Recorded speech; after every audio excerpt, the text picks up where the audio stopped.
Oke, terima kasih. Suaraku jelas kan ya? Ya sih. Oke, jadi aku mulai aja ya teman-teman untuk pembahasan soal pada hari ini. Jadi untuk kita langsung masuk aja ke soal yang pertama, itu ada soal multiple choice, di mana untuk soal yang pertama itu di sini ditanyakan the cumulative effect of the declaration and payment of cash dividend itu gimana sih ke balance sheet perusahaan. Jadi di sini yang perlu digarisbawahi adalah cumulative effect ya teman-teman. Jadi dari declaration sama payment tuh seperti apa? Nah, jawabannya di sini adalah yang C, yaitu decrease stockholders equity dan total aset. Kenapa seperti itu? Karena kalau misalnya kita bagi-bagi cash dividend, berarti return earnings perusahaan akan berkurang. Makanya di sini dia decrease stockholders equity. Selain itu, selain si stockholders equity-nya, karena di sini kita mengeluarkan cash, berarti aset perusahaan juga ikut berkurang. Makanya di sini jawaban yang paling tepat adalah yang C, seperti itu. Boleh di next? Selanjutnya di sini ada pertanyaan mengenai chapter 7 Accounting Information System. Diketahui apabila ada 300 purchase of merchandising on account dan si Grace Company ini sudah merecord ke dalam purchase journal yang mana udah diposting nih recordnya itu ke dalam subsidiary ledger sebesar 30 dolar. Nah, di sini kita disuruh untuk mencari errornya itu ada di bagian mana. Nah, karena di sini seharusnya yang kita catat itu adalah 300 dolar, tapi ternyata di subsidiary ledger-nya cuma dicatat 30 dolar, berarti ada selisih antara control account dan juga subsidiary ledger account sebesar 270 dolar. Makanya di sini berarti control account-nya itu lebih besar daripada si subsidiary ledger account-nya. Lebih besarnya berapa? Lebih besarnya adalah 270 dolar, yaitu yang C, seperti itu. Nah, boleh lanjut. Selanjutnya, di sini ada pertanyaan mengenai managerial accounting. Nah, di sini ditanyakan cost of the beginning work in process ditambah dengan total manufacturing cost for the current period itu adalah jawabannya yang paling tepat adalah yang A ya teman-teman. Jadi, beginning work in process kalau ditambah sama total manufacturing cost itu dia akan menghasilkan total cost of work in process seperti itu. Nah, untuk lebih jelasnya, teman-teman bisa lihat di buku accounting principle-nya yang edisi 14 di halaman 19-14. Seperti itu. Oke, boleh di next ke nomor 4. Nah, di nomor 4 ini masih di Accounting Information System. Di sini dia ditanyakan, what is the Januari 1 balance in the Koyan Company subsidiary account? Nah, di sini itu ada Moru-Moru Company, di mana dia punya account receivable control account-nya itu adalah 15.000 dolar pada tanggal 1 Januari. Nah, ternyata si control account ini itu berasal dari 3 akun. Yang pertama dari si company dengan balance-nya 4.000, kemudian ada dari Water Ink Company dengan balance-nya 3.500 dan ada dari Koyan Company yang di sini ditanyakan berapa balance-nya. Berarti kita tinggal hitung aja teman-teman.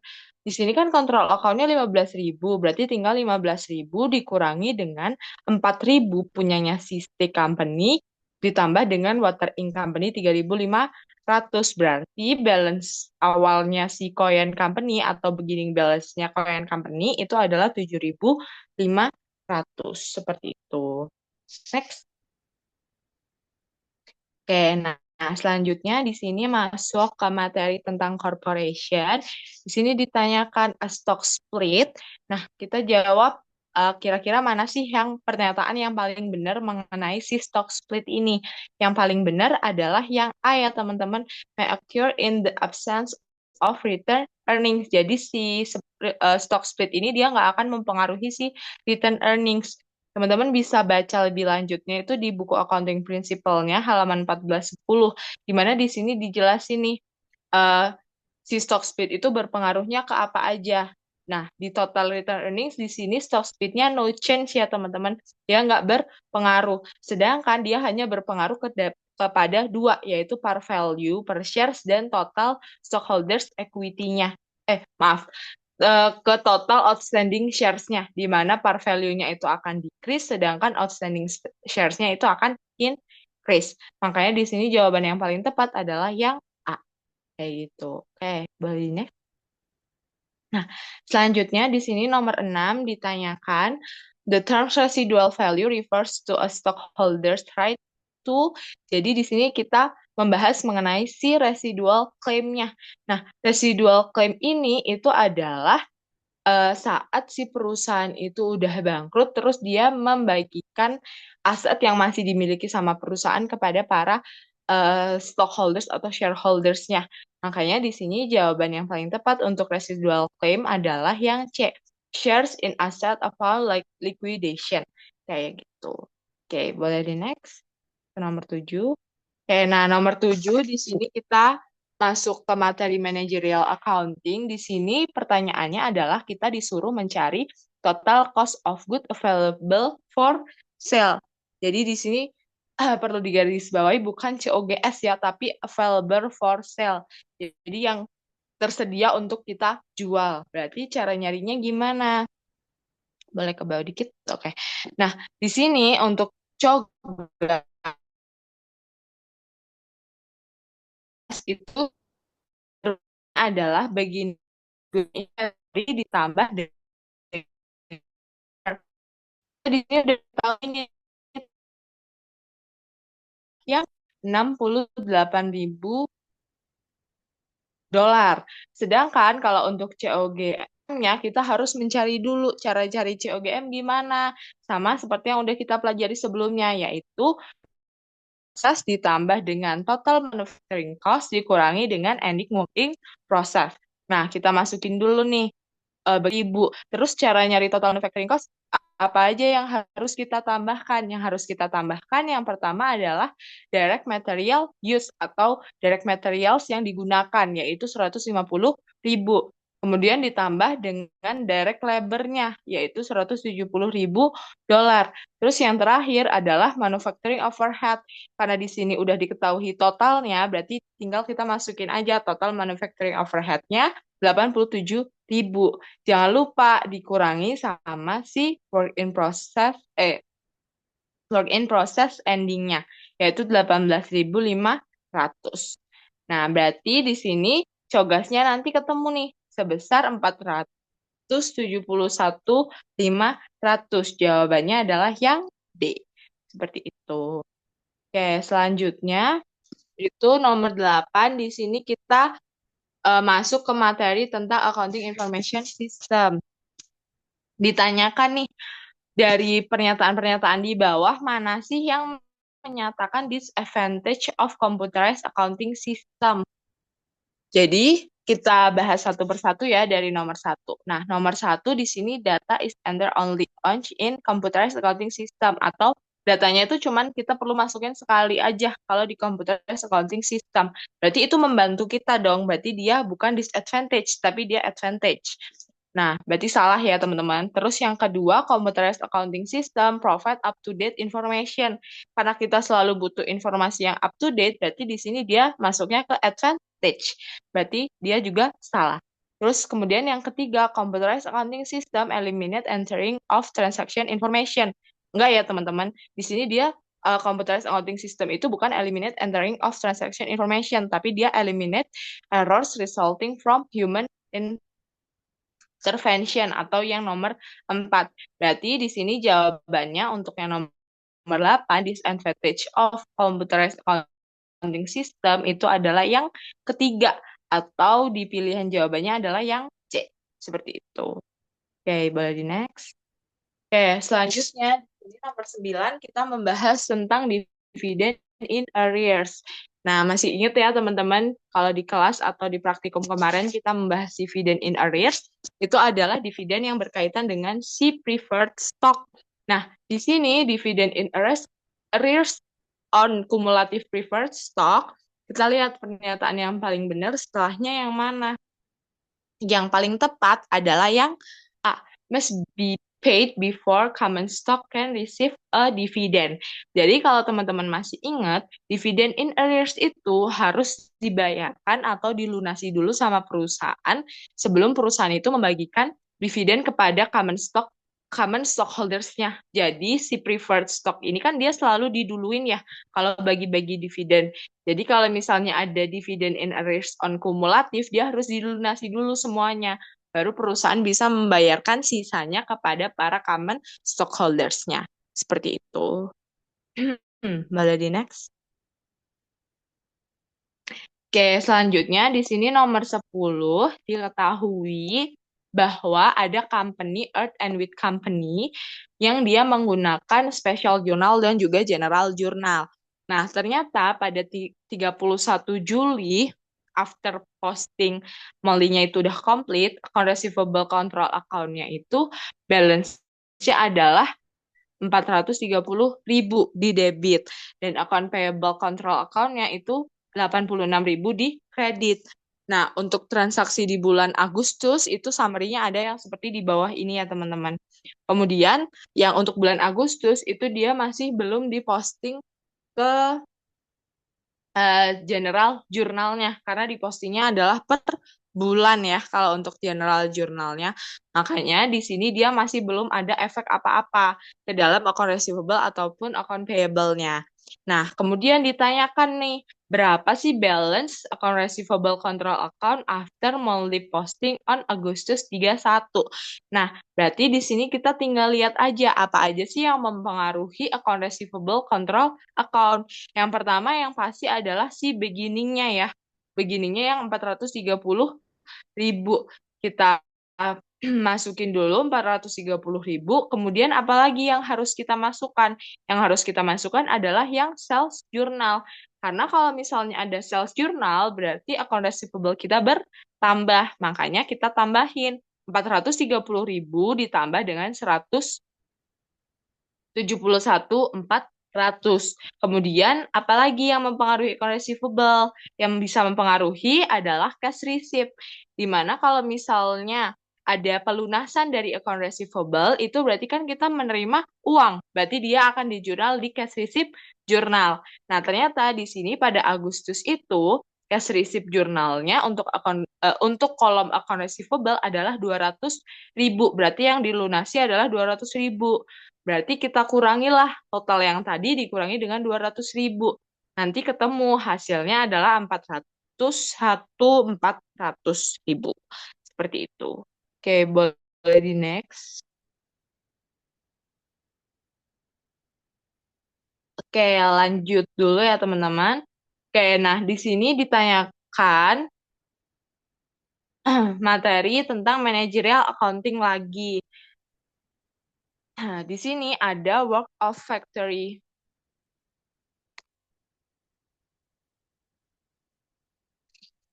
Work of factory employees yang dia no physical association with the finished product.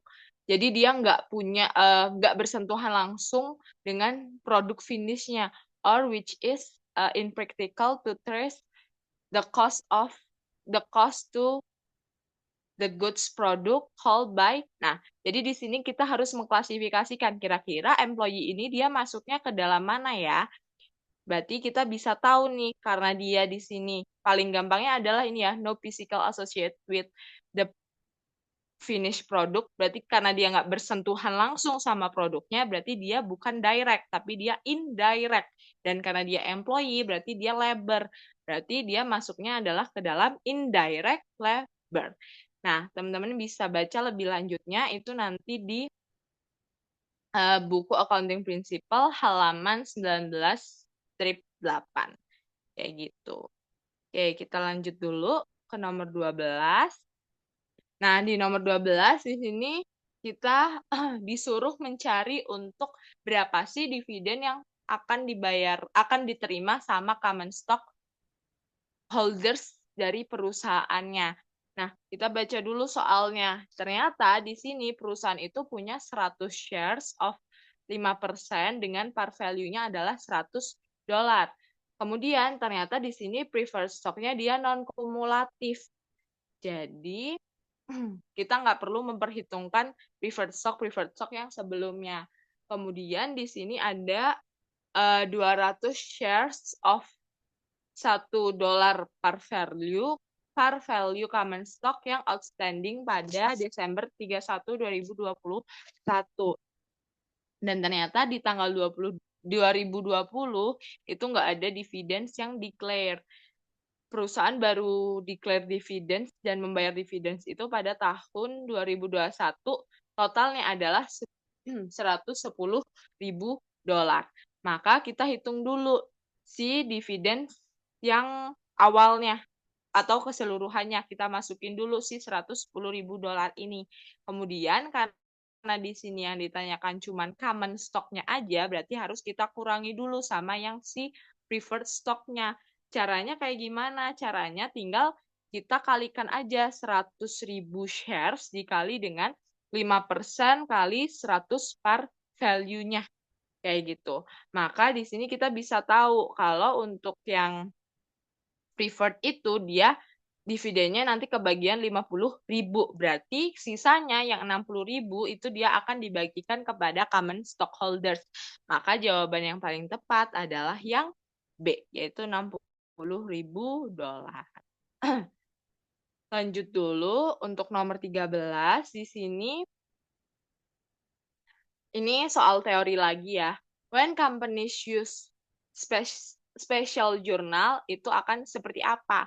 Nah, kita bahas dulu dari yang pilihan A, they record all purchase transaction in purchase journal.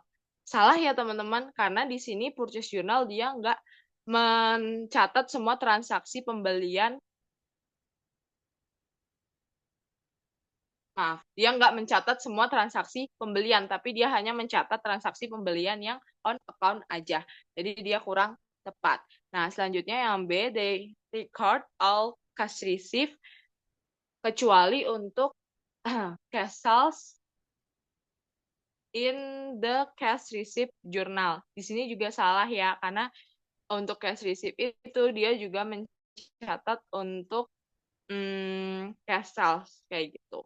Nah, yang C itu mereka merecord cash disbursement in the cash payment journal. Nah, ini benar ya. Jadi perusahaan itu mencatat cash disbursement-nya atau pengeluaran cash-nya itu di cash payment journal. Nah, kemudian yang D, all general journal is not necessary. Nah, dia juga salah ya, karena di sini dia tetap ada yang harus dimasukkan ke dalam general journal. Berarti jawaban yang paling tepat adalah yang C. Kayak gitu. Oke, boleh di next. Oke, selanjutnya nomor 14. Di sini ada perusahaan APC Manufacturing. Dia punya beginning work in process 26.000. Kemudian direct materials yang dia gunakan adalah 270.000, direct labor-nya 250.000, dan manufacturing overhead-nya 165.000. Kemudian ending work in process-nya 32.000. Yang ditanyakan adalah total manufacturing cost. Kalau yang ditanyakan total manufacturing cost, berarti di sini kita hanya perlu menambahkan direct materials, direct labor, dan juga manufacturing overhead-nya. Berarti kita tinggal tambahin aja 270 ditambah 250 ditambah 165. Hasilnya adalah 685.000. Seperti itu. Jadi jawabannya yang B. Next.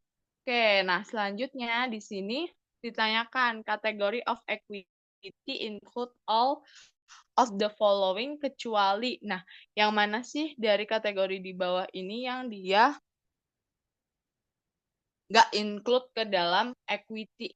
Nah, jawabannya adalah liquidating dividends. Jadi kalau liquidating dividends itu dia bukan termasuk kategori of equity ya teman-teman. Sedangkan kalau untuk non-controlling interest itu dia masuk ke equity, tapi mungkin teman-teman nggak bakal pelajarin lebih lanjut ya buat non-controlling interest ini. Jadi cuman sekedar informasi aja. Terus untuk other accumulated other comprehensive income itu dia juga termasuk equity. Begitu juga dengan treasury shares itu dia juga termasuk equity. Kayak gitu. Oke, lanjut dulu nomor 16.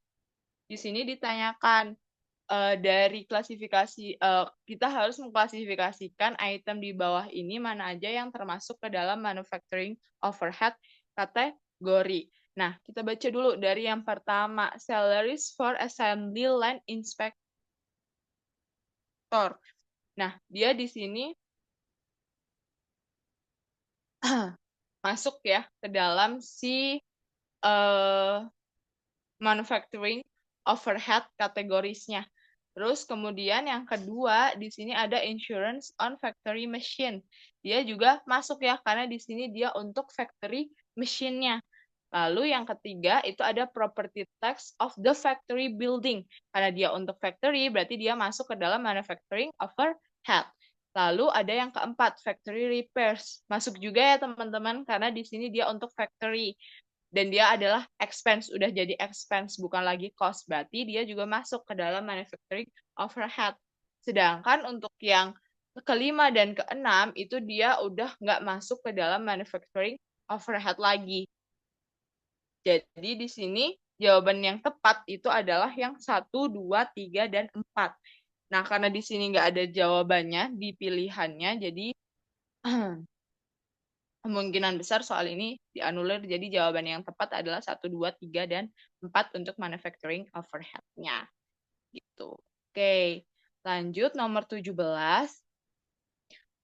Which one of the following is not at ownership rights of the stockholders in a corporation? Jadi mana sih yang paling tepat jawabannya adalah yang C ya teman-teman, to declare dividend on the common stock. Jadi jadi yang bukan termasuk ownership rights of the stockholders itu adalah to declare dividend on the common stock.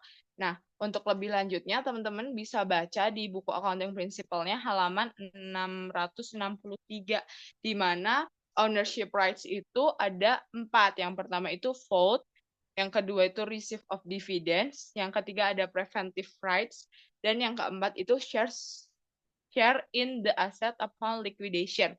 Jadi dia nggak berhak untuk declare dividend untuk common stock-nya. Kayak gitu.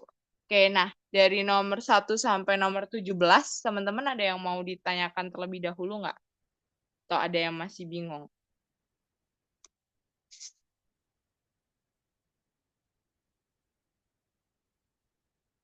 Boleh langsung raise hand atau on mic aja kalau ada yang mau bertanya.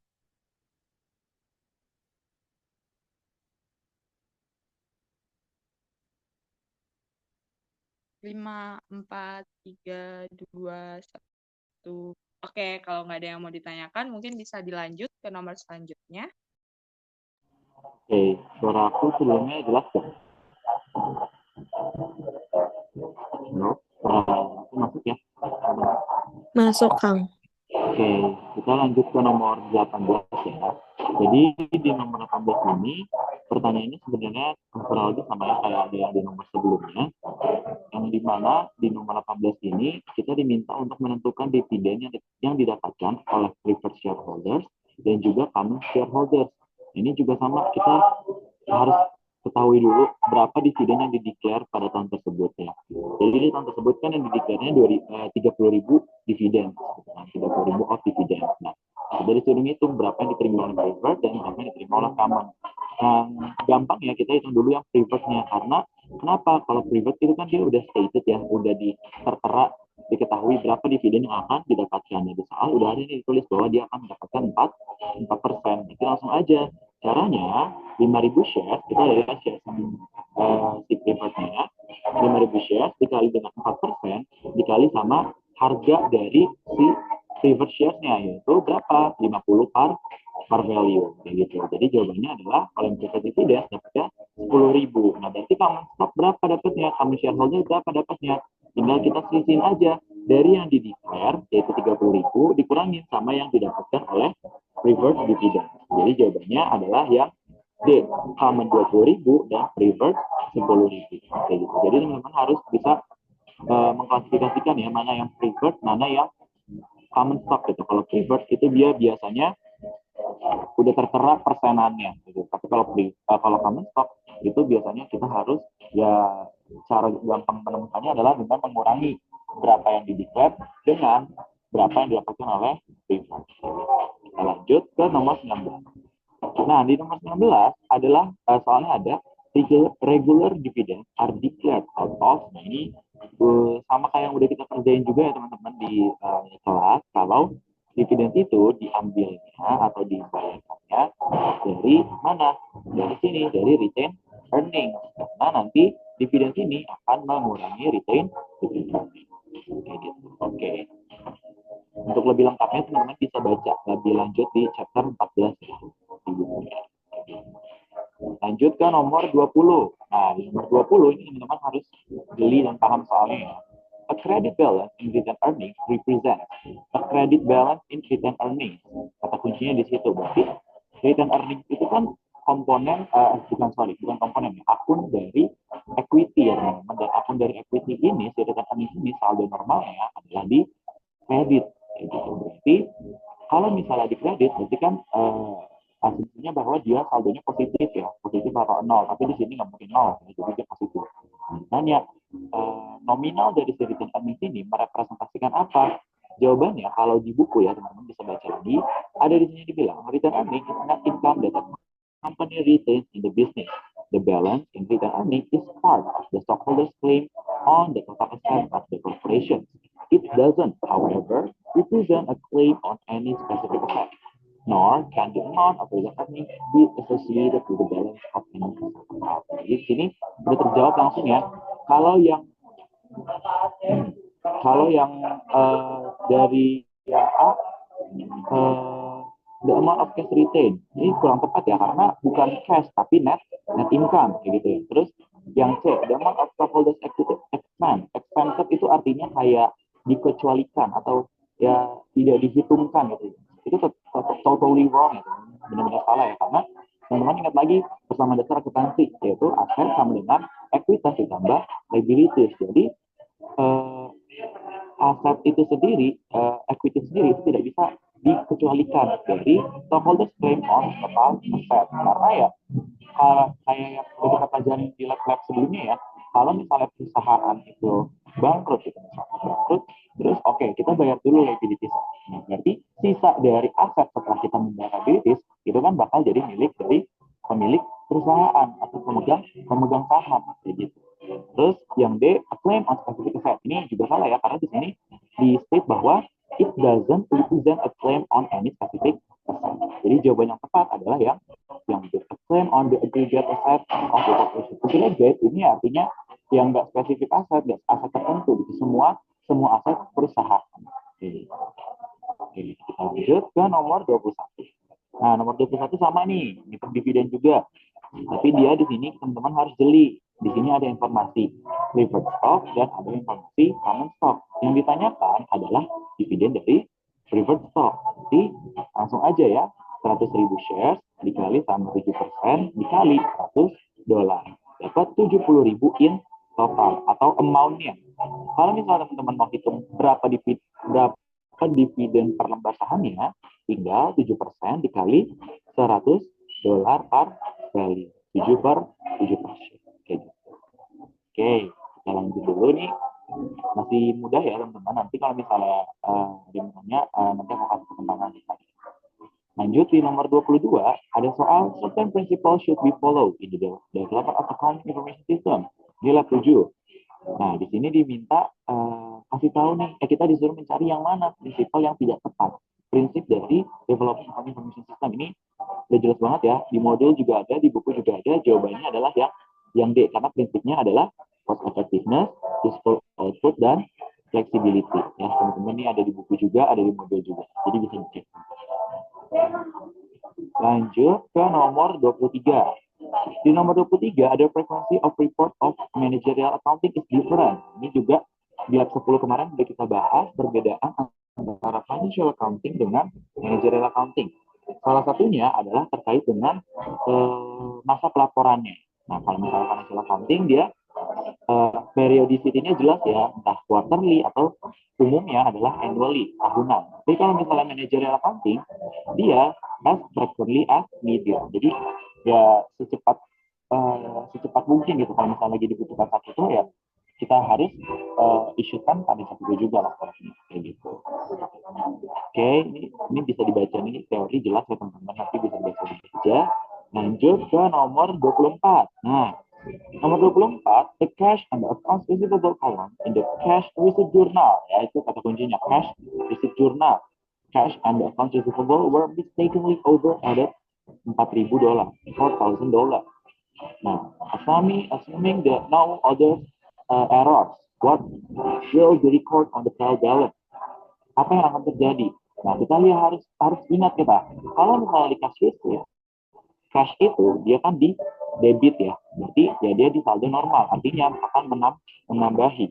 Sedangkan account receivable kalau di cash jurnal dia di kredit, artinya apa? Berarti setiap saldo yang masuk akan mengurangi akan mengkreditkan gitu, akan mengurangi gitu. Nah, berarti kalau misalnya terlalu besar sebesar $4,000, berarti cashnya kita masukin 4.000 di debit gitu. Terlalu besar 4.000 di debit, jadinya berarti cashnya bertambah 4.000, sedangkan seharusnya nggak bertambah 4.000, berarti cashnya akan terlalu tinggi. Terus account receivable kan dia di kredit gitu ya. Nah, kita masukin terlalu besar 4.000, berarti kita mengurangi account receivable-nya terlalu besar, yang mengakibatkan account receivable yang terlalu rendah sebesar 4.000. Jadi jawabannya adalah yang B. Cash will be $4,000 too high and account receivable will be $4,000 too low. Oke, lanjut ke nomor 25. Nah, if a corporation declares a dividend based upon paid in capital, it is known as a. Nah, nanti kalau kayak gini ya teman-teman, ada jawabannya di sini ya. Accounting Principle 14 edition. Ini ada di buku juga di chapter 14. Dibilang bahwa a dividend declared out of paid in capital is termed a liquidating dividend. Kayak gitu ya. Ini udah jelas banget ya, karena ya tadi dividen kan harusnya dari return earning, tapi berarti kalau return earning-nya juga udah nggak ada, udah habis, terus dia langsung ambil dari paid capital, artinya dia liquidating dividend kayak gitu. Lanjut ke nomor 26.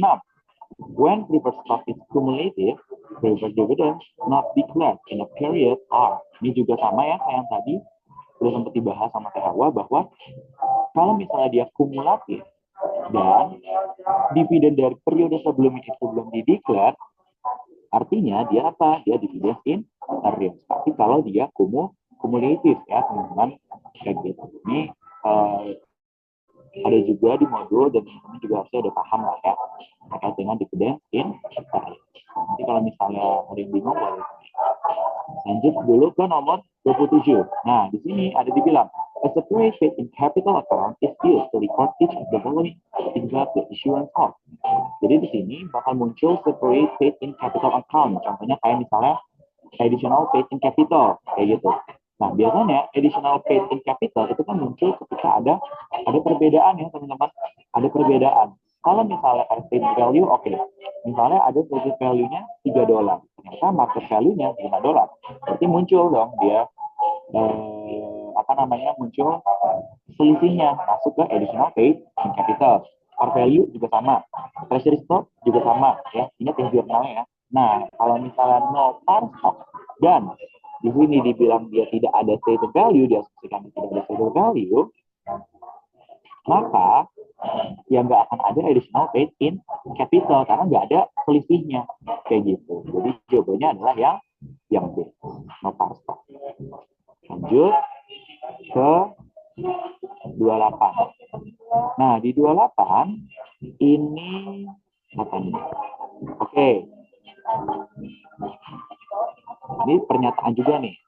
Di sini ditanyakan kita di Green Forest itu punya 5.000 shares of 6% $100 par value non-cumulative preferred stock dan 50.000 shares of $1 par value common stock outstanding at December 31, 2021. If the board directors declare $140.000 dividen, nah ini juga sama ya kayak tadi ya soal nomor yang awal-awal tadi yang 18 atau 19 ya dia. Kita diminta untuk memilih pernyataan yang paling tepat gitu. Jadi pernyataan yang paling tepat di sini jawabannya yang D. preferred stock will receive $30.000 dan common stock holder will receive $100.000. Penilaiannya gimana? Sama. Kita cari dulu yang preferred dividennya berapa. Baru kalau misalnya preferred dividennya dapat, kita kurangin dengan yang di declare, nanti dapat common stock holder. Kalau misalnya udah dapat informasi itu, kita tinggal pilih jawaban yang paling tepat yang mana. Yang paling tepat adalah yang B. Gitu. Oke, kita lanjut ke nomor 29. Nah, if a customer return goods for credit, the selling company normally makes an entry in the, ini chapter 7 masih ingat ya teman-teman. Kalau misalnya dia happenly daily ya, secara operasional dia sering terjadi, berarti dia masuknya ke dalam special jurnal gitu ya. Sering terjadi dalam artian memang ya dia udah jadi kayak proses bisnisnya sehari-hari dia gitu dalam kegiatan operasional dia udah daily happen. Nah itu bisa aja masuk ke special jurnal. Tapi kalau yang dia jarang-jarang terjadi, contohnya kayak si customer report ini, maka dia akan masuk ke dalam general journal. Ini ada contohnya. For example, a company may use the general journal to record the following transaction: granting of credit to customer for transaction of allowance, terus granting of credit from supplier for purchase return, return gitu ya, dan lain sebagainya. Oke, lanjut ke nomor 30. Nah, di nomor 30, which of the following statement is the advantage of using subsidiary ledger?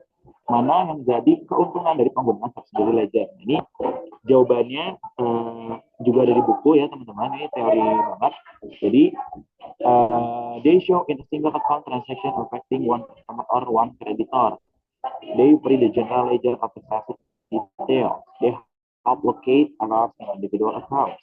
They make possible a division of labor in costing. Nah, ini harus teman-teman baca ya, kalau nggak dibaca nggak akan tahu nih. Jadi jawabannya yang C, 1, 2, 3, dan 4. Yang paling mendekati dengan advantage. Oke. Sekarang kita lanjut ke nomor 31. Owner security corporation is identified as each of the following except. Nah, ini juga ada ya di buku kita dan juga ada di modul ya teman-teman, bisa dibaca lagi. Kalau kata lainnya dari owner equity itu bisa corporate capital, paid-in capital, dan juga stockholder equity. Jadi yang kurang tepat adalah yang partners equity. Ya, ini juga teman-teman harus baca ya biar tahu jawabannya. Oke, lanjut ke nomor 32. Nah, ini harusnya teman-teman udah bisa juga ya. Jadi di sini kita sebagai bailer company itu meng-issue 8.000 shares dengan harga par value-nya adalah 5 untuk 280.000. Jadi untuk 280.000 ini berarti langsung aja cash-nya adalah 280.000 karena kita dapatnya kan 280.000. Nah, baru common stock-nya pakai yang mana? Jangan pakai yang 280.000. Kalau mau mencatat common stock, kita harus catat sesuai dengan par value-nya atau stated value-nya. Nah, karena ya yang kita keluarkan ya common stock dengan nilai segitu ya teman-teman. Jadi jangan bingung lagi nanti pakainya yang mana? Yang $5 par value. Nanti common stock-nya dapat dari mana? Dari 8.000 shares dikali dengan $5 par value. Makanya di sini ada perbedaan nih antara yang kita dapatkan dengan yang kita isukan ya. Dapatlah selisihnya masuk ke dalam paid in capital in excess of par. Jangan lupa kalau dia pakai par value berarti of par. Kalau dia pakai stated value berarti dia of stated value. Common stock-nya juga jangan lupa ditulis common stock atau preferred stock. Lanjut nomor 33. On the dividend record date, nah, kita diminta untuk melengkapi nih pernyataan mana yang paling tepat. Jadi jawabannya sudah jelas banget yang B ya. No entry is required karena record date itu nggak mempengaruhi posisi keuangan perusahaan. Dia cuma mencatat nih. Mencatat dalam artian bukan mencatat jurnal, tapi mencatat atau mendokumentasikan perusahaan-perusahaan mana yang akan dapat dividen. Terakhir untuk multiple choice nomor 34. Nah, ini sama juga nih. Kita diminta untuk mencari dividen dari preferred stock. Ya udah kita lihat aja informasi yang preferred stock yang mana, yang 10.000 shares of 6%. Pokoknya kalau udah persennya itu udah pasti biasanya preferred stock. Jadi langsung aja $100 dikali 6% dikali 10.000. Nanti dapat 60.000. Oke, untuk multiple choice dari nomor 18 sampai 34 ada yang mau tanya dulu teman-teman? Ada yang dibingungin? Kalau ada yang dibingungin langsung raise-hand aja atau langsung on mic juga nggak apa-apa. Oke, atau dari awal juga tiba-tiba ada yang mau tanyakan dari nomor 1. 3, 2, 1. Oke, kalau misalnya udah nggak ada yang ditanyain, kita lanjut ke soal esai ya. Soal esai aku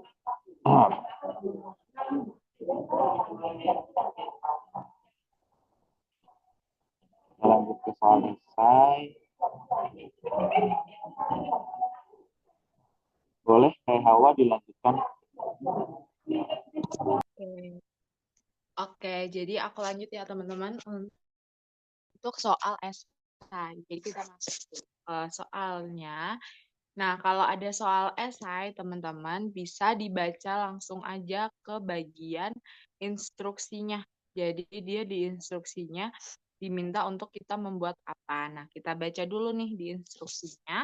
Ternyata di sini kita disuruh untuk compute the January 31 balance for billings in the following accounts. Jadi dari 5 accounts yang ada di bawah ini kita disuruh nyari ending balance-nya berapa. Oke, jadi kita langsung aja ke akun yang pertama, yaitu account payable. Nah, kita bisa dapat informasinya dari mana? Kita bisa dapat informasinya dari soal. Nah, karena di sini kita akan menghitung si balance account payable, berarti kita harus lihat dulu berapa sih beginning balance untuk accounts payable-nya. Ternyata beginning balance dari accounts payable-nya adalah 36.000.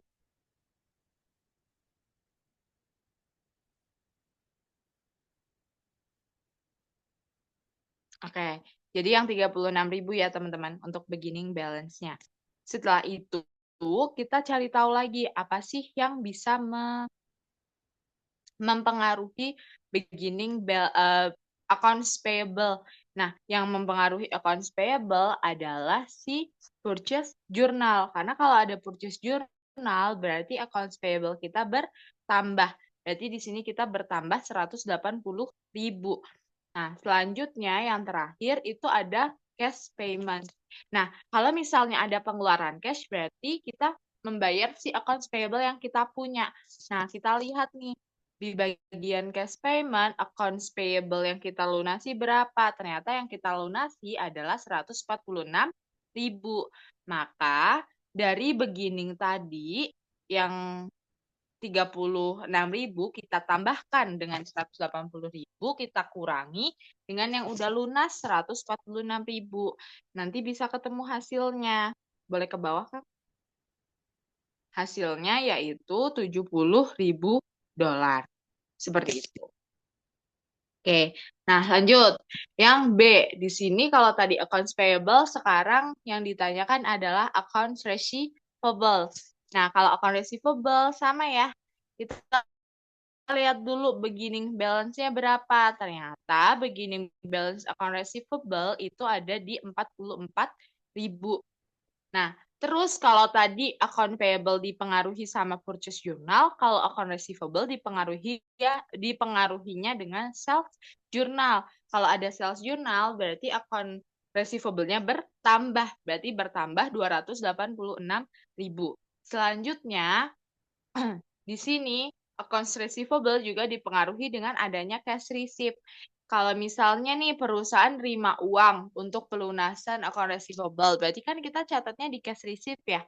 Maka kita lihat berapa sih account receivable yang dilunasi. Ternyata yang dilunasi adalah $180.000. Maka jawabannya tinggal kita tambahkan beginning account receivable ditambah yang dari sales journal dikurangi yang sudah dilunasi. Jadi nanti hasilnya adalah 150.000. Oke, seperti itu. Nah, selanjutnya yang ketiga, akun yang harus kita cari adalah akun cash.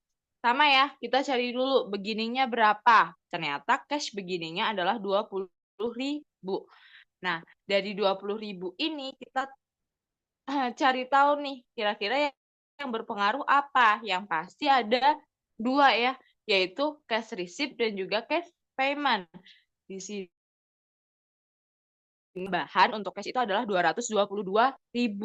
Sedangkan yang perusahaan keluarkan atau perusahaan melakukan payment itu ada 160.000. Berarti kita tambahin aja 20.000 ditambah cash receipt 222.000 dikurangi dengan cash payment yang keluar 160.000. Jadi jawabannya adalah 82.000 gitu. Next, yang keempat. Yang ditanya di sini adalah inventory. Nah, kalau inventory ini agak tricky nih, teman-teman. Nah, jadi kita lihat dulu nih, inventory awalnya berapa? Inventory awalnya ternyata adalah 27.000. Kemudian, apalagi nih yang mempengaruhi inventory? Yang pasti, kalau misalnya ada sales journal, berarti inventory kita bertambah. Nah, tapi di sini ternyata sales journalnya itu diketahuinya bukan dalam harga harga COGS-nya, tapi harga selling price-nya. Berarti nggak bisa langsung kita masukin ya, teman-teman. Berarti kita skip dulu untuk yang sales journal. Nah, selanjutnya yang mempengaruhi apa lagi? Purchase journal. Kalau misalnya kita membeli, itu berarti inventory kita bertambah. Maka di sini inventory-nya bertambah 180.000. Lalu selanjutnya, di sini kalau teman-teman baca lebih lanjut, di kalimat di paragraf keempat, di situ diketahui ternyata cost of goods sold di Januari itu ada 146.000. Berarti yang kejual itu inventorinya adalah 146.000. Berarti inventorinya berkurang. Nah, selanjutnya selain dari itu ternyata di cash receipt journal itu, di cash payment journal itu ternyata ada inventory 2.000 yang kita kreditkan karena ada diskon. Makanya di sini inventorinya berkurang 2.000. Jadi begini inventory tadi yang 27.000 kita tambahkan dengan yang kita beli 180.000 dikurangi yang kita jual 146.000 dikurangi diskonnya 2.000. Maka inventorinya ketemu 59.000. Itu. Oke, nah yang terakhir itu ada sales revenue. Kalau sales revenue di sini mudah ya. Jadi kita tinggal tambahin aja berapa sih yang kita dapat dari sales revenue-nya. Kita cari yang pertama itu ada dari si sales journal. Kalau misalnya kita melakukan penjualan berarti sales revenue kita bertambah. Berarti 286.000 kita tambahkan dengan penjualan secara cash. Bisa kita lihat dari cash receipt. Ternyata ada sales revenue sebesar 22.000. Berarti tinggal kita tambahin aja keduanya. Hasilnya adalah 308.000. Gitu. Oke, dari sini teman-teman ada yang mau ditanyakan untuk cara perhitungannya atau ada yang masih bingung untuk nomor 1 ini seperti apa?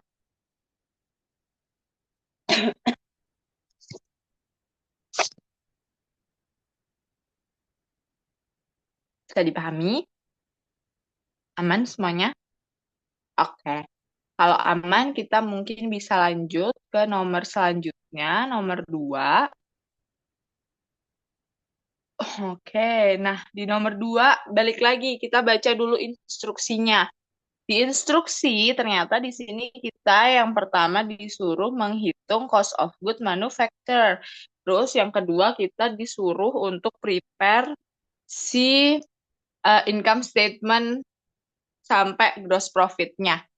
Oke, kita ke yang A dulu ya. Kita hitung cost of good manufacture-nya. Nah, sama ya teman-teman caranya. Kita bisa pakai si cost of good manufacture schedule. Caranya gimana? Kita masukin dulu. Yang pertama yaitu work in process beginning atau work in process 1 Januari. Itu ada 38.500. Kemudian kita harus tambahkan dengan total manufacturing cost-nya, yaitu dengan cara kita cari direct materials-nya. Cara nyari direct materials gimana? kita tambahin si raw materials awal atau raw materials beginning ditambah sama raw materials yang kita beli. Nanti ketemulah hasilnya. Baru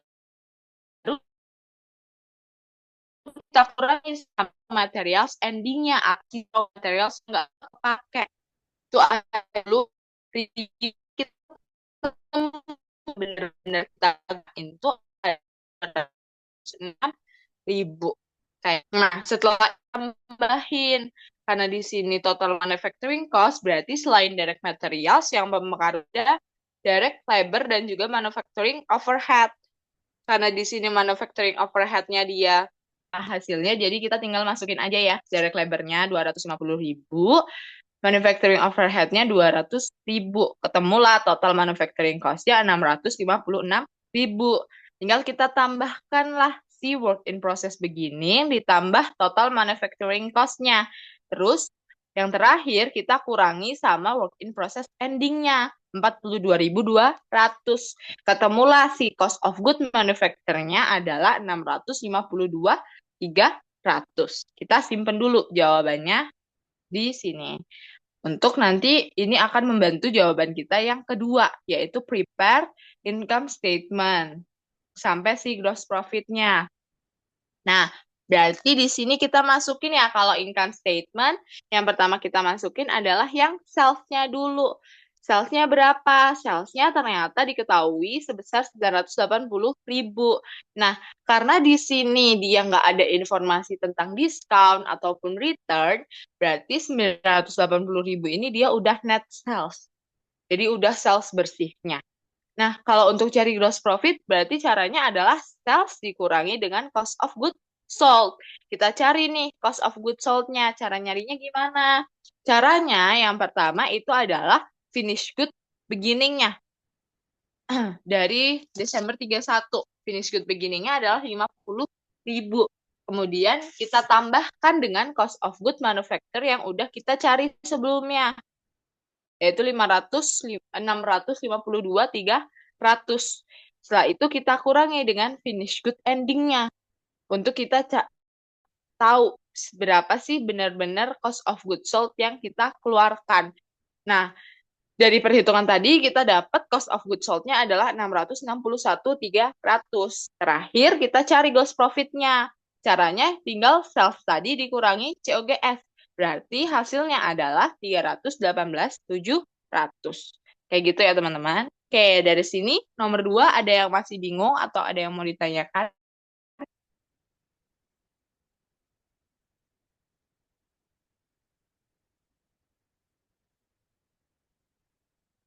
Bisa dipahami semuanya? Oke, kalau udah bisa dipahami semuanya, mungkin bisa dilanjut ke nomor selanjutnya. Oke, thank you Teh Hawa. Teman-teman kita lanjut ke nomor 3 ya. Jadi di sini ada informasi ABC Corporation itu mengautorisasi 500.000 ordinary share dengan harga per share-nya adalah $5 per value.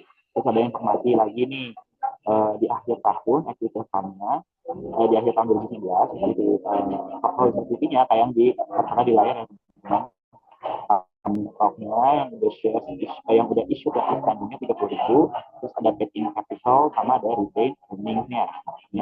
Terus kita dikasih transaksi selama 2020. Nah, ini soalnya kamu persis ya, saya yang udah bisa kerjain di kelas ya, sama. Jadi tinggal pemahaman dari teman-teman aja. Nah, tapi ada additional information lagi. Kalau company itu determine business income $1.750.000, terus ternyata setelah kita closing di tahun 2019, di tahun 2020 kita menemukan adanya kesalahan pencatatan yang mana depreciation-nya itu harusnya 15.000, tapi kita catatnya cuma 10.000 kayak gitu. Jadi gimana? Kita kerjain dulu dari jurnal yang di atas dulu. Dari tanggal 2 kita ada bayar cash dividend yang udah di-declare dan udah di-record. Nah, harga dividen yang didapatkan itu $3,5 per share. Nah, ada keterangan all the shareholders have the right to receive it. Ini ya teman-teman, kalau misalnya bagi-bagi dividen itu dibagikan kepada outstanding-nya, ya, bukan yang issued-nya, tapi yang outstanding-nya. Nah, sampai tanggal 2 Januari ini belum ada issued lagi kan, yang belum ada issued lagi. Jadi yang kita bagikan hanya yang ini, yang 30.000 shares issued and outstanding, karena sampai per tanggal 2 Januari yang outstanding itu 30.000. Berarti jurnalnya gimana? Ya udah, jurnalnya dividend payable to dividend payable to cash ya. Di sini dibilangnya paid cash dividend. Jadi teman-teman harus pahami juga dia cash dividend atau stock dividend. Nah, dia cash dividend ya, teman-teman. Jadi dividend payable to cash. Kalau misalnya dia stock dividend, berarti common stock distributable to common stock. Gitu. Nominalnya berapa? 30.000 share dikali 3,5 per share. 30.000 dari mana? Dari yang outstanding. Lanjut ke Februari 5, kita ada isu 7.500 common stock untuk equipment, yang mana harga pasar dari equipmentnya itu adalah $8, kayak gitu. $8 per share harga dari stoknya, harga pasar dari stoknya. Nah, berarti gimana caranya? Berarti $8 yang harga pasarnya itu dikalikan dengan 7.500, yang mana itu akan jadi nominal dari equipmentnya, ya. Nah, akan jadi nominal dari equipmentnya. Common stock-nya udah berarti dikali sama par value-nya. Didapat hasilnya sekian, nanti ada selisihnya karena pasarnya 8, par value-nya 5. Jadi ada selisihnya. Nanti ada paid in capital in kayak gitu. Lanjut tanggal 7 Maret kita ada issue. Nah, ini juga mudah ya teman-teman harusnya. Issue 1.500 di Indonesia skor 8,5 per share, $8,5 per share. Nanti cash-nya kalau nggak ada keterangan dia untuk apa, berarti dia biasanya untuk dapat cash. Nah, jadi dia 1.500 kali 8,5, common stock-nya 1.500 kali 5. Oke, lanjut ke 15 Juni. Nah, di 15 Juni ada informasi kita issue 5.000 share untuk land atau tanah, yang mana harga yang di advertise-nya itu 80.000. Tapi stok kita di market price itu $9. Jadi kita harus pakai yang market price dulu ya teman-teman untuk mencatat land-nya. Sorry, berarti jawabannya adalah $9 dikali 5.000. Jadi dapat land-nya berarti 45.000. Common stock-nya gimana? Sama, kita kali ini sama par value. Lalu nanti ada selisih masuk ke paid in. Nah, ini harusnya per issue-issuean ini teman-teman nanti bisa lihat lagi, dan harusnya teman-teman udah paham ya, karena kita di lab juga udah berulang kali kita bahas gitu. Lanjut ke nomor 20, ada issue lagi. Nah, ini sama ya, kayak nomor 7, maka kita lewatin aja. Terus, nah, di tanggal 30 Oktober, kita ada issue 600 ordinary shares for attorney. For service during incorporation value, ya, 5.000. Kita ada nyewa attorney, ya, kita ada nyewa pengacara. Gitu ya. Nah, sebenarnya honornya atau yang harus kita kasih ke pengacaranya itu berarti harusnya 5.000 ya teman-teman. Expense-nya berarti 5.000. Nah, tapi kita membayarnya nggak pakai duit, nggak pakai cash, tapi kita bayar dengan menerbitkan saham untuk si attorney-nya, yaitu sebanyak 600 ordinary shares. Nah, terus berarti common stock-nya berapa? Ya, kita kasih sama par value-nya, karena yang kita terbitkan adalah par value stocks yang nilainya $5 tadi. Berarti jurnalnya legal or organizational expense sebesar 5.000 ya. Kreditnya berarti common stock 600 shares dikali par value-nya itu $5. Nanti ada selisihnya. Gitu. Kalau misalnya nggak ada selisihnya ya udah nggak apa-apa, berarti nggak ada capital. Tapi kalau ada selisihnya harus dicatatkan. Gitu. Nah, lanjut ke tanggal terakhir. Nah, di tanggal terakhir kita ada declare di 4,5 cash dividend. Lagi-lagi harus diperhatiin ya, dia cash dividend atau stock dividend. Nah, and shareholders who are entitled to receive dividends will be determined on November 17. Artinya apa? Jadi record date. The dividend will be distributed on December 3. Jadi payment date. Jurnalnya gimana? Ya, berarti yang 14 karena kita declaration ada jurnalnya ya. Cash dividends to dividend payable. Angkanya dari mana, Kang? 46.600. Itu dari mana? Jadi kita jumlahin. Tadi di awal tahun yang outstanding ada berapa? Ada 30.000, ya kan? Nah, ternyata sepanjang tahun berjalan, sepanjang 2020, kita kan ada isu-isu terus nih.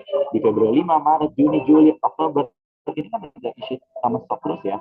Nah, itu harus kita tambahin. Yang ditambahin bukan nominalnya ya, teman-teman. Bukan yang 37.500, yang 25.000, yang 10.000. Itu salah. Yang kita totalin adalah jumlah lembar sahamnya. Berapa yang terisu di tanggal tersebut. Di tanggal Februari 5 nih, berarti yang isi 7.500 lembar saham. Tanggal 7 Maret 1.500 lembar saham sampai seterusnya sampai tanggal sebelum adanya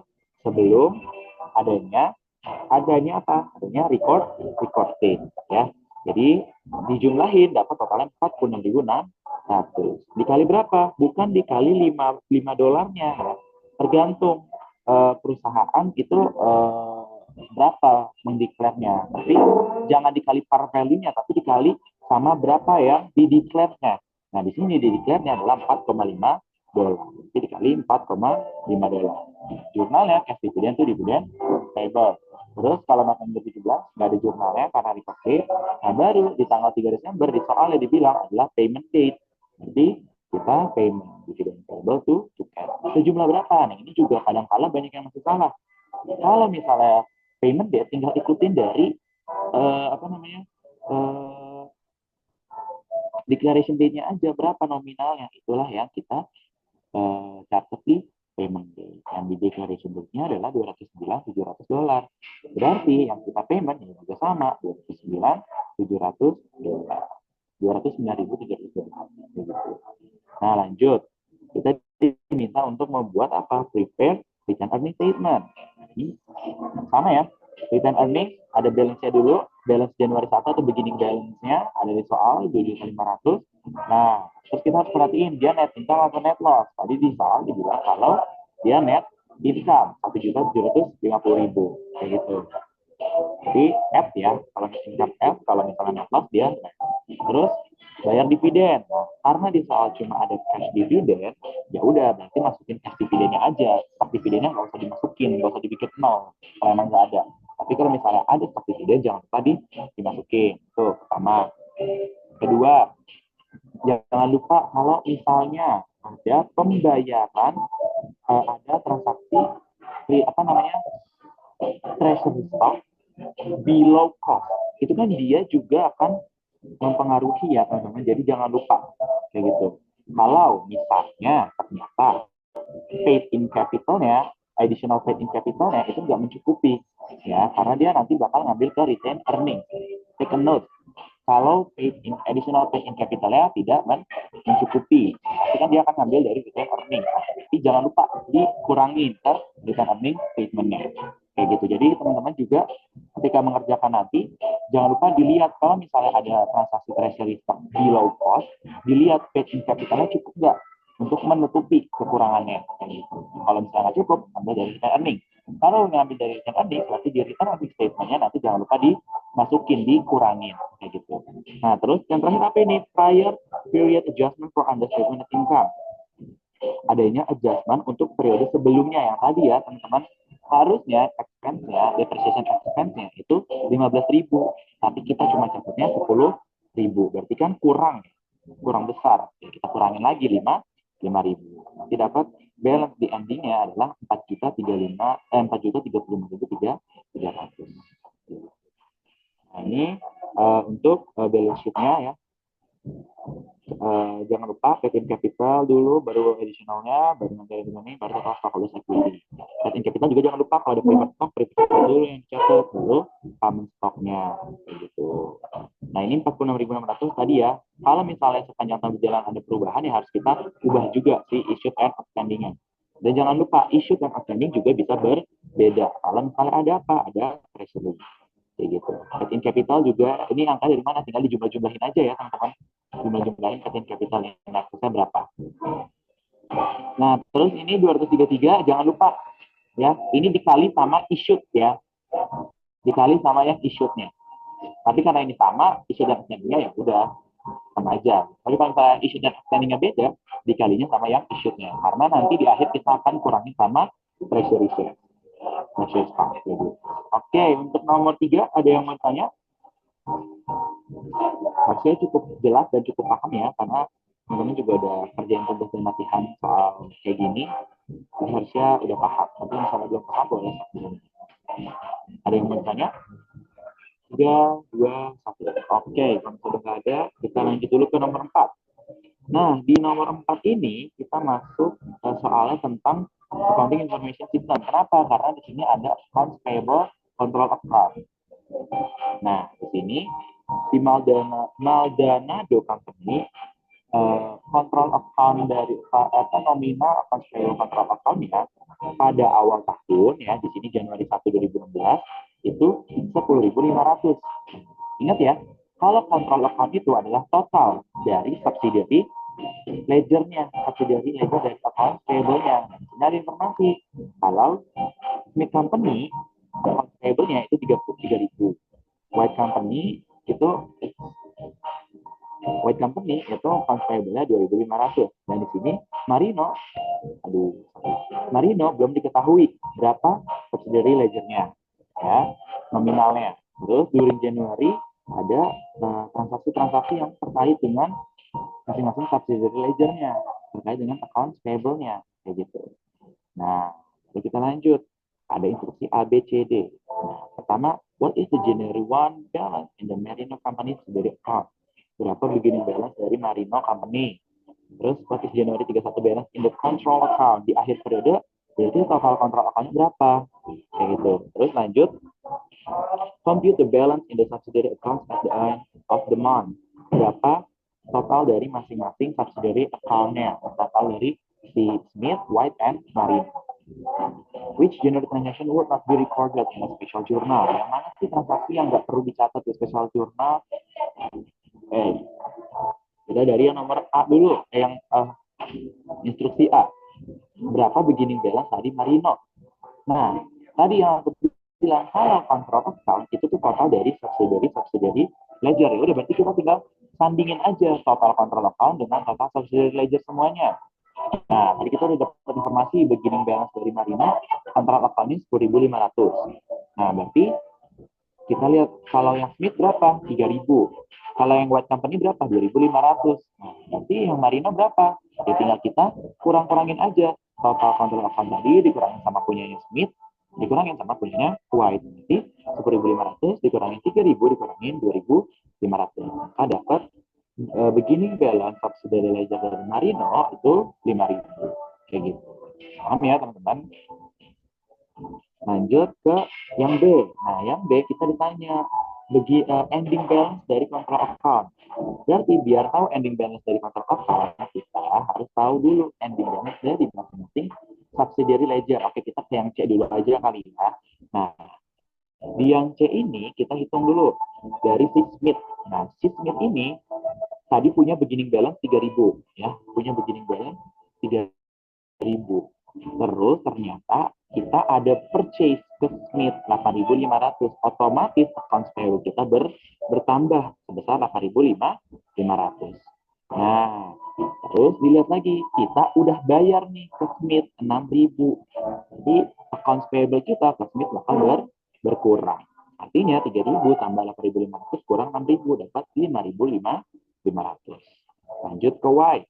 Nah, di White kita beginningnya 2.500. Ternyata kita ada purchase ke White 5.250. Berarti payable kita bertambah. Kemudian kita ada payment ke si White 2.500. Berarti payable kita berkurang. Nah, ternyata ada informasi return. Berarti kan kalau ada return, yang kita bayarkan akan berkurang juga dong. Berarti kan payable kita berkurang. Berarti berkurang lagi payable kita 1.500. Berarti White 2.500 tambah 5.250 dikurangi 2.500 dikurangi 1.500, dapat ending balance ya 3.750. Nah, terakhir Marino tadi begininya berapa ya, kita lihat tadi, kita hitung ya di poin A, beginningnya 5.000. Nah, di tahun berjalan kita ada purchase ke Marino 6.100. Jadi payable kita bertambah. Terus kita juga ada pembayaran payment 6.250 ke Marino. Jadi payable kita berkurang. Terus ada return nggak ada. Jadi ending balance dari Marino ya ini ya. 5.000 tambah 6.100 dikurangi 6.250. Dapat totalnya 4.850. Nah, udah dapat kita total ending balance dari masing-masing subsidiary ledger. Nanti kita tinggal ke poin B. Total dari control account di ending balance-nya adalah 5.500 tambah 3.750 ditambah 4.850. Dapat 14.100. Gitu. Nah, itu ke poin D. Which January transaction will not be record? Nah, ini tadi udah sempat disinggung juga ya. Kalau return itu nggak perlu dicatat di special journal. Ya. Return itu dicatatnya di general journal. Oke. Untuk nomor 4, ada yang bingung atau ada yang mau ditanya? Jadi teman-teman harus paham logikanya ya. Si kontrol account dulu. Kontrol account itu adalah akumulasi total dari si subsidiary-nya. Gitu. Terus kalau misalnya dia ada payment, menambahnya atau mengurangi. Kalau misalnya purchase, menambahnya atau mengurangi. Return juga. Kayak gitu. Jadi harus paham. Oke. Ada yang mau tanya? Nomor 4.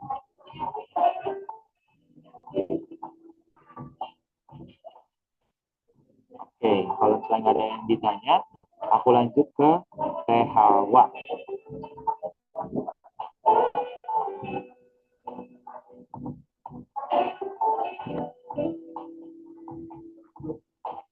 Boleh Teh langsung?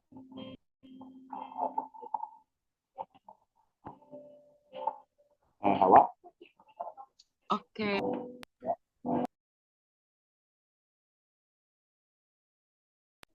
Ya, Mas. Bentar ya teman-teman.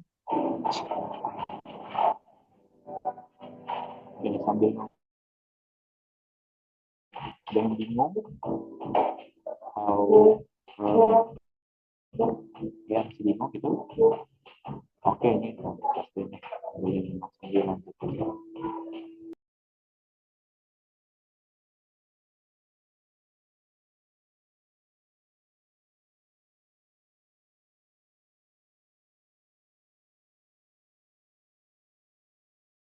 Oke teman-teman, jadi kita akan masuk ke soal SH yang terakhir ya, nomor 5.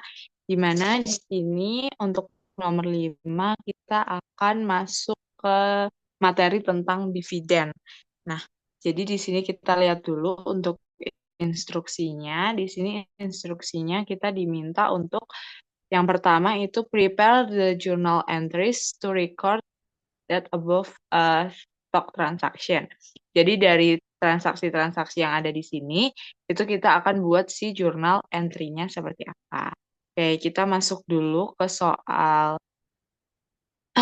atau ke tanggal yang pertama. Di sini di tanggal 1 Januari itu ada paid dividend declare Desember 2017 untuk 50.000 shares. Oke, nah karena di sini dia paid bukan declare lagi, berarti kita jurnalnya adalah sebagai common stock dividend distributable to common stock ya, harusnya di sini teman-teman ini salah, bukan to cash, jadi harusnya to common stock sebesar 500.000, yaitu 50.000 tadi yang ada di soal di sini dikali dengan par value yaitu 10.000 $10. Kayak gitu. Makanya hasilnya adalah 500.000. Oke, lanjut. Di tanggal 18 Januari. 18 Januari di sini kita issue harga 32 dolar per share. Oke.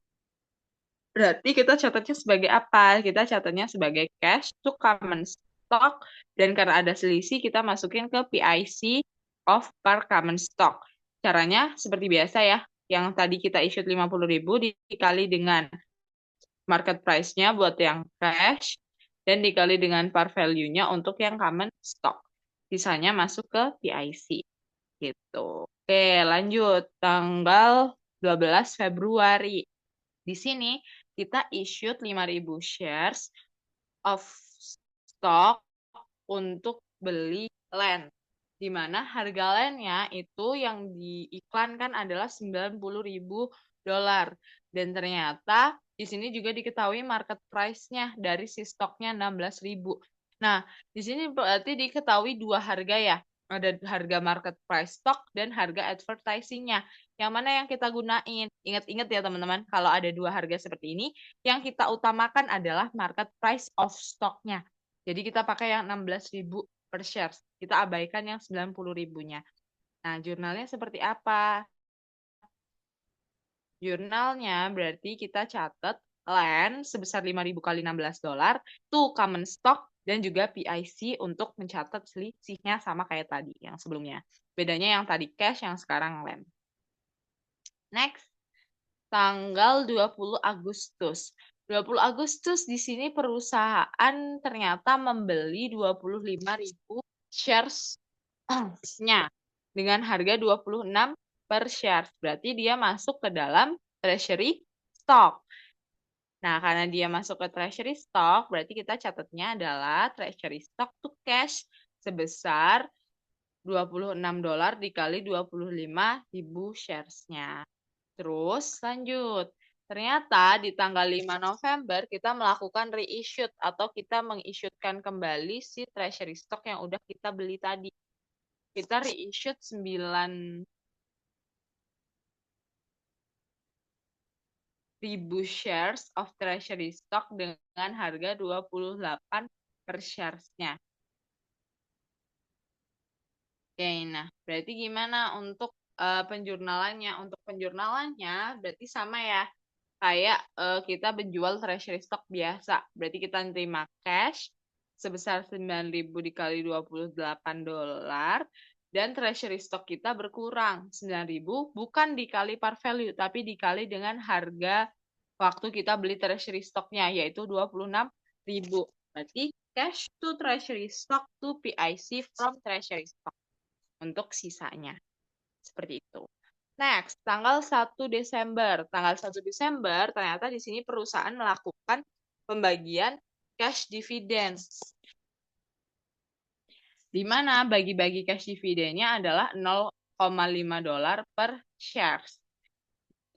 Jadi, kita hitung dulu. Kalau misalnya kita mau menghitung dividen yang dibagikan, berarti kita harus hitung outstanding shares-nya berapa. Kita ambil dari outstanding awalnya, yaitu 250.000 shares. Terus kemudian kita tambahkan, tadi kita ada issued pada tanggal 18 Januari itu 50.000 shares. Berarti kita tambah 50.000 shares. Terus kita tambah lagi issued pada tanggal 12 Februari 5.000 untuk beli land. Kita tambah 5.000, terus kita kurangi sama 25.000 karena kita beli. Jadi outstanding-nya berkurang. Oke, setelah itu kita tambahkan lagi dengan treasury stock yang kita jual, yaitu 9.000. Barulah kita ketemu outstanding-nya sekian dikali dengan $0,5. Jadi nanti ketemu cash dividends-nya adalah 144.500. Jurnal yang adalah cash dividend to dividends payable karena dia masih declare. Kemudian jangan lupa tanggal 15 Desembernya di sini dia ada record date. Nah, kalau record date berarti dia no entry. Tuh. Oke, next. Untuk instruksi yang kedua. Nah, di sini kita disuruh untuk prepare stockholders equity section dari si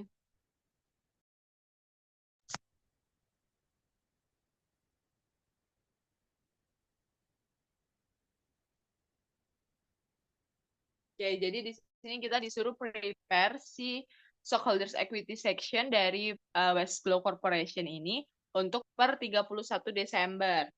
Dengan asumsi bahwa net income perusahaan adalah 300.000 dan tidak ada dividen yang dideclare. Jadi nggak ada dividen yang mempengaruhinya. Oke, yang pertama untuk buat stockholders equity section, yang pertama itu ada judulnya ya teman-teman, jangan lupa selalu nyantumin judul, ada nama perusahaan, nama reportnya, dan juga periodenya. Nah, untuk stockholders equity section yang kita masukin pertama adalah paid in capital-nya. Karena di sini nggak ada preferred stock, jadi langsung ke common stock-nya. Kita masukin sama seperti yang di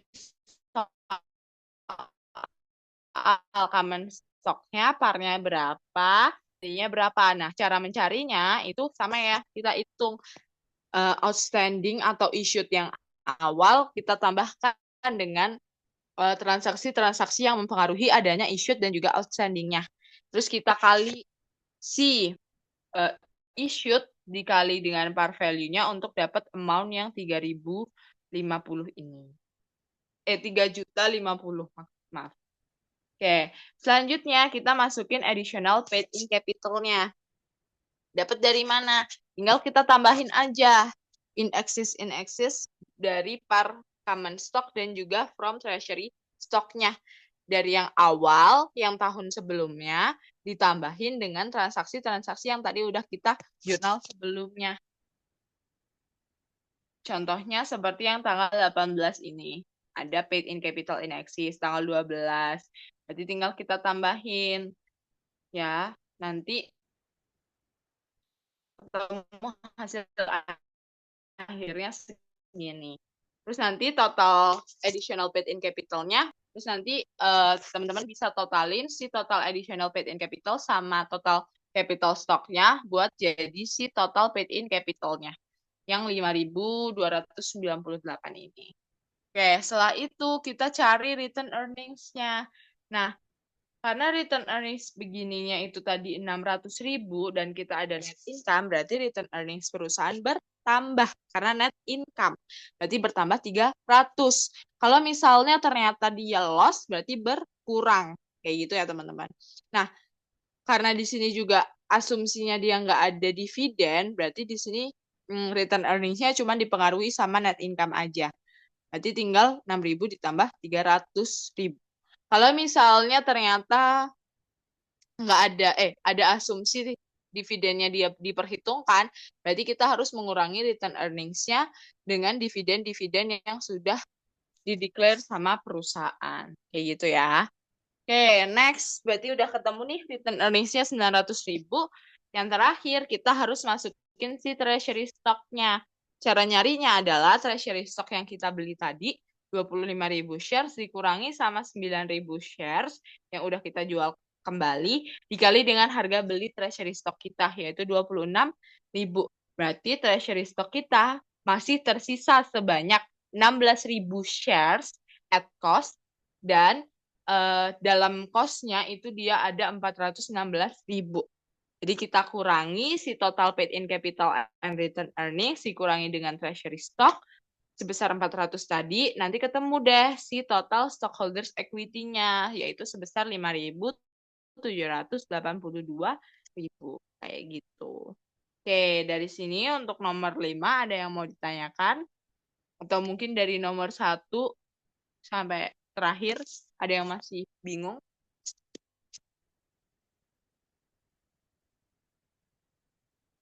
Boleh angkat tangan aja atau on mic kalau misalnya ada yang mau ditanyakan.